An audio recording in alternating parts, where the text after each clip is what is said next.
안녕하세요. 오늘도 여러분의 성공적인 배팅을 위하여 열심히 분석하는 승부사리 철룡입니다. 100%의 적중률이 아니더라도 수익 실현할 수 있게끔 도와드리겠습니다. 저는 가입 권유 일절 없으며 모두가 배팅하는데 필요한 자료를 무료로 배포해드리니 구독과 좋아요만 부탁드립니다. 감사합니다. 첫 번째 경기는 KB손해보험 대 우리카드입니다. 먼저 KB는 직전 경기 비에나가 흔들리면서 한 세트도 따지 못하면서 삼성화재에게 패했습니다. 그나마 위안거리는 비에나가 부진하자 황경민이 비에나 목까지 해주었지만 경기를 뒤집는 것은 어려웠습니다. 결국 황경민은 게임 체인저 역할을 하기에는 버겁다는 점을 다시 한번 확인시켜주는 경기였으며 결국 KB는 비에나가 해결을 해주어야 합니다. 리시브가 잘 되지 않으면서 중앙을 쓰는 것조차 버거웠으며 홍상혁은 6득점에 그치면서 주포 역할을 해주지 못했습니다. 황경민이 돌아와서 조금 힘을 받을 수 있는 상황이지만 비에나가 다시 폼이 떨어지면서 고민이 많아진 KB입니다. 황승빈 세터의 볼 배분도 조금은 아쉽습니다. 다음 우리카드는 직전 현캐전에서 간신히 승리하였습니다. 마테이가 부진하면 김재한이 해주고 있으며 김재한이 부진하면 마테이가 경기를 끌고 가주고 있습니다. 직전 경기 김재한이 부진하자 마테이가 공격 점유율 50%를 넘기면서 혼자 도맡아 공격을 책임져 주었으며 공격 성공률은 61%를 기록하는 등 마테이 원맨쇼를 보여주었습니다. 공격 시도를 54번 했지만 범실은 단 2개에 그쳤으며 공격 차단도 5개뿐이었습니다. 오늘 경기 이틀을 쉬면서 체력적인 문제를 조금은 보일 것으로 예상되지만 김재한이 충분히 폼이 올라올 것으로 예상되며 김재한과 마테이의 원투펀치라면 큰 걱정은 없을 것으로 예상됩니다. 한태준 세터는 충분히 제 몫을 해주는 모습이며 최근 볼 배분 역시 좋은 흐름입니다. 결론부터 말하자면 KB가 승리하기 위해서는 비에나와 황경민이 동시에 좋은 폼을 보여주어야 합니다. 현재 두 팀의 용병 싸움은 비슷하지만 국내 자원들의 활약은 분명히 차이를 보이고 있습니다. 리시브뿐만 아니라 블로킹에서도 KB가 앞서는 모습이며 공수의 지표는 모두 우리카드가 앞서는 모습입니다. 오늘 경기 팽팽한 경기가 예상은 되지만 클러치 상황에서 KB가 매번 버거워하는 모습을 보이고 있으며 그 상황을 극복하지 못한다면 KB가 한 번에 무너질 확률이 큰 경기입니다.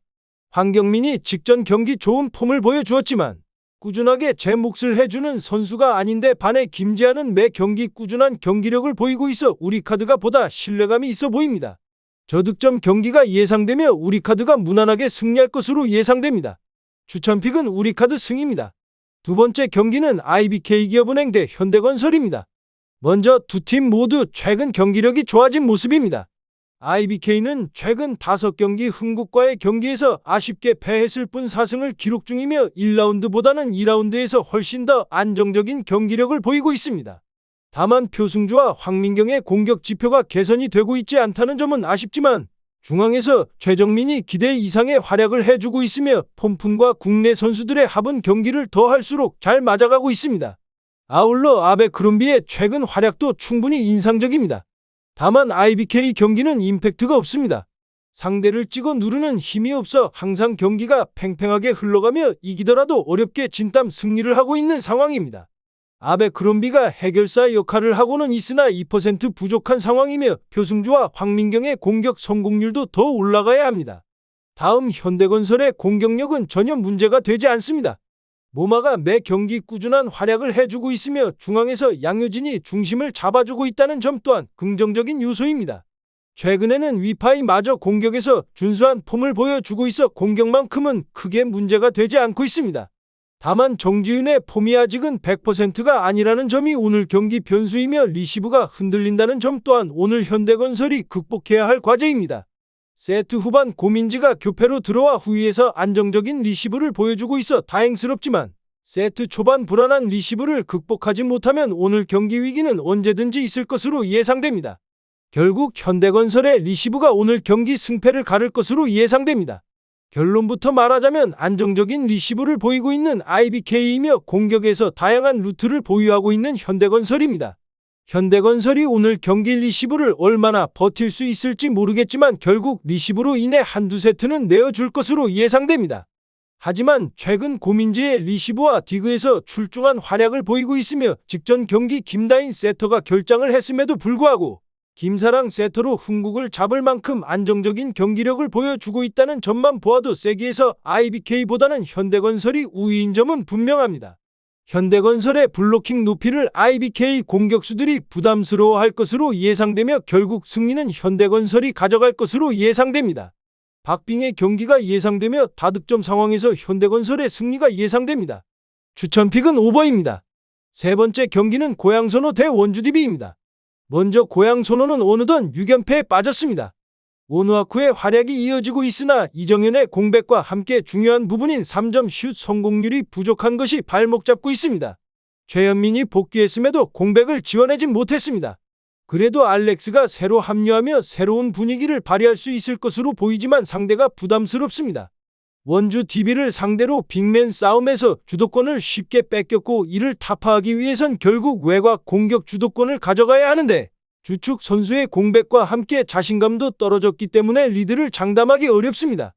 오누아쿠가 높이 싸움에서 쉽게 밀리지 않고 전성현과의 시너지를 발휘하고 있는 것은 긍정적인 부분이지만 원주 DB의 외인 맞대결에서 주도권을 가져가기 어려울 것이고 상대 또한 외곽 공격이 하락세에 있지만 원주 DB의 트랜지션을 쉽게 막아내지 못했었습니다. 우선적으로 높이 맞대결부터 주도권을 뺏길 가능성이 크기 때문에 경기 내내 상대 움직임에 끌려다닐 것입니다. 전반전 주도권을 가져가며 최근 들어 부족해진 상대의 외곽 공격을 막아내는 운영을 가져갈 수 있다면 변수를 노려볼 수 있겠지만 당장 외곽 공격 성공률이 떨어지고 있는 상태가 이것도 기대하기 어렵습니다. 다음 원주 DB는 두경민의 출전 시간을 줄이며 흔들리고 있는 분위기를 일단 다잡았습니다. 물론 시간이 갈수록 호흡이 맞아가며 두경민의 활용도를 높일 수 있겠지만 당장 주요한 역할을 할 것 같았던 3점 성공률도 떨어지고 집중력을 발휘하지도 못하고 있습니다. 그래도 컨디션이 떨어졌던 로슨이 회복세를 보인 것과 팀의 강점인 높이를 활용한 미스매치 등을 활용해 주도권을 가져가고 있습니다. 고양 소노를 상대로도 높이 강점을 바탕으로 제공권 싸움부터 리드하며 외곽 공격을 안정적으로 가져갔었습니다. 최근 들어 3점 슛 성공률이 떨어지고 있는 것은 아쉬운 부분이지만 로슨이 외인 맞대결에서 밀리지 않고 세컨 유닛 싸움에서도 리드할 가능성이 크기 때문에 비교적 답답한 경기 운영이 이어지더라도 리드를 뺏기지 않을 것입니다. 시즌 전체적으로 1쿼터엔 고전하는 모습을 보이고 있어 초반 분위기는 밀릴 수 있지만 트랜지션과 함께 빅맨진의 활약이 눈에 띌 것입니다. 3점 슛 성공률이 낮아 많은 득점을 가져가지 못하더라도 리바운드 싸움을 적극적으로 가져가고 있기 때문에 후반으로 갈수록 상대의 움직임을 봉쇄하며 리드할 수 있을 것입니다. 결론부터 말하자면 원주 DB 입장에선 외곽 공격이 쉽게 성공하지 못하고 있는 상황에서도 분위기를 다잡으며 긴 연패를 하지 않고 있습니다. 두경민의 활용도를 높이지 못하고 있어도 높이 주도권을 통해 고양 소노의 수비를 흔들어 놓을 수 있을 것입니다. 경기 초반 고양 소노가 적극적인 움직임으로 초반 리드를 가져갈 수 있어도 객관적인 빅맨진 경쟁력 차이가 후반으로 갈수록 크게 드러날 것으로 보입니다. 추천픽은 언더입니다. 마지막 경기는 창원 LG 대 서울 SK입니다. 먼저 창원 LG는 팀의 강점이었던 수비는 하락세를 보이고 있지만 그 이상의 공격 효율로 상승세를 이어가고 있습니다.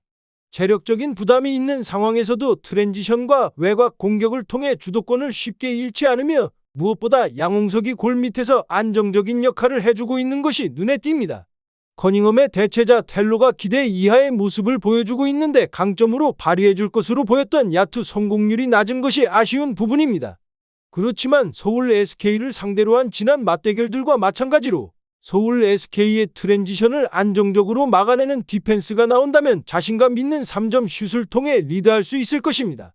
외인 맞대결에서 리드하지 못할 수 있지만 마레이가 수비를 안정적으로 가져가지 못하더라도 어느 팀을 상대하더라도 득점은 꾸준하게 가져가고 있습니다. 그렇기 때문에 양홍석이 서울 SK의 국내 매치업에서 골 및 주도권을 쉽게 내주지 않는 현재와 같은 컨디션과 함께 후반으로 갈수록 트랜지션과 외곽을 통해 주도권을 가져갈 수 있을 것입니다. 다음 서울 SK는 원희의 최근 컨디션이 하락세인 것은 아쉬운 부분입니다. 그나마 허일영의 공백 이후 3점 슛 공격이 오히려 상승세를 유지하고 있는 것은 긍정적인 부분입니다. 하지만 주축 선수들의 노쇠화와 함께 이번엔 후반으로 갈수록 집중력이 떨어지고 있는 것이 눈에 띕니다. 김선영과 오세근 등이 경기 초반 집중력을 올리지 못하며 고전했던 것과 마찬가지로 출전 시간을 후반으로 바꾸며 개선되는 효과를 보였는데 이것이 다시금 후반 집중력 부재로 이어지고 있는 것입니다. 공격에선 제 몫을 해내고 있지만 수비에서 비교적 집중력이 떨어지고 있습니다. 창원 LG를 상대로도 팀의 강점인 속공이 쉽게 통하지 않으며 고전했던 기억이 있는데 그래도 서울 SK 또한 최근 들어 경기 초반 수비 집중력을 높이며 실점을 최소화하고 있기 때문에 리드를 허용하더라도 큰 점수차가 나오지 않을 것입니다. 다만 최근 들어 비교적 타이트한 일정으로 인해 체력적인 부담이 있는 것이 변수입니다. 후반으로 갈수록 주축 선수들의 체력적인 부담이 보이고 있기 때문에 창원 LG와 대비해 타이트한 움직임을 가져가기 어려울 것입니다. 결론부터 말하자면 창원 LG 입장에선 긴 휴식을 취했기 때문에 정비할 시간이 충분했습니다. 또한 3점 슛 성공률을 높이고 있는 서울 SK와 대비해 창원 LG 또한 준수한 3점 슛 성공률을 보이고 있습니다. 외인 맞대결에서 밀리지 않고 컨디션 하락세를 보이고 있는 원희를 상대로 마레이가 평소와 같이 피지컬에서 밀리지 않는 모습을 보여준다면 후반으로 갈수록 국내 매치업에서 창원 LG가 외곽 공격을 통해 주도권을 가져갈 수 있을 것입니다. 접전 끝에 클러치 상황에서 창원 LG의 집중력이 크게 드러날 것입니다. 추천픽은 창원 LG 승입니다. 전체적으로 추천은 드리지만 조합픽을 원하신다면 구독과 좋아요 눌러주시면 감사합니다. 배팅하시는데 도움이 되셨다면 구독과 좋아요 부탁드립니다. 영상 시청해주셔서 감사합니다.